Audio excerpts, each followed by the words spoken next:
is the Act of Kindness Extreme Home Repair.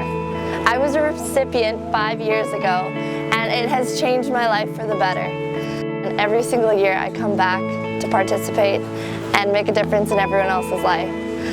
These people are awesome. Everyone's so happy here, and no one's getting paid.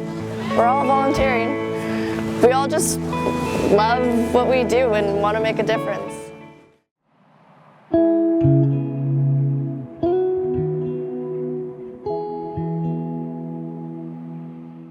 Hi, I'm Alexandria, and like many others, I feel like my testimony is one of my favorite stories to share, so I'm really excited I get to share it today.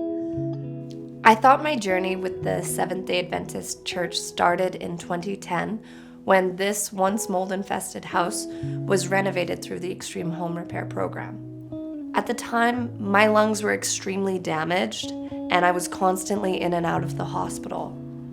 After receiving such a generous act of kindness that literally saved my life, I decided to start volunteering and renovating other homes for community members. Honestly, I was a little embarrassed that my house was getting renovated because kids were bugging me that I was a charity case. Like, look at my facial expression in this photo.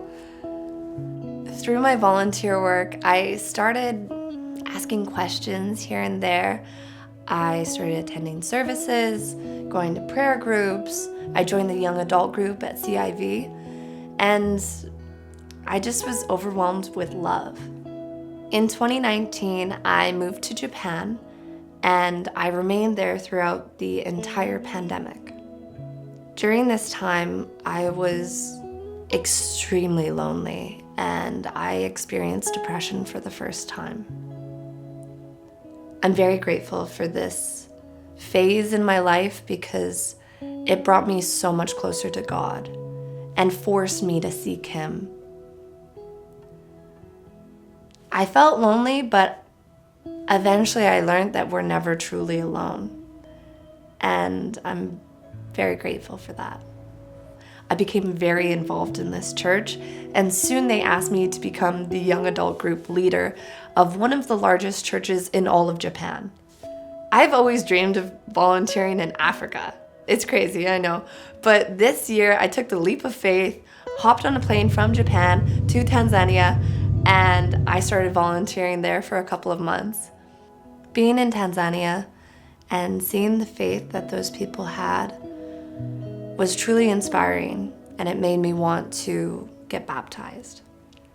So I know it doesn't matter who is the person that baptizes you or where you do it, but I was just called to reach out to Pastor Dauncey because he is part of my journey, and his first year with CIV was the year that my home got renovated. When I was away in Japan, I would reach out to him and Marcy, and they helped me a lot through this whole crazy journey. Yeah, Pastor Dauncey's known me for a while, so I think he's the right person to do this baptism, and he might just dunk my head for a little bit longer because he knows some of my past sins, and maybe I'll finally be cleansed. I'm really looking forward to this new step in my journey. I know it's not just about the one day, it's about your commitment and the actions that you take and truly repenting. So I'm really grateful. I've been doing Bible studies with Pastor Dauncey, but I've also been doing Bible studies with friends of mine in Tanzania and in Japan. And every time him and I do a Bible study, I try to teach someone else just to help it really sink in.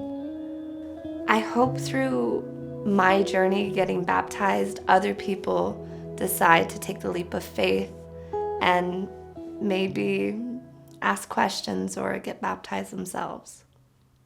My struggles growing up in poverty, the industry I worked in, the 2.5 years of isolation was really challenging. But the one verse that really got me through it was Romans 5:3. Not only that, but we rejoice in our sufferings, knowing that suffering produces endurance. Endurance produces character, and character produces hope. And hope does not put us to shame, because God's love has been poured into our hearts through the Holy Spirit who has been given to us.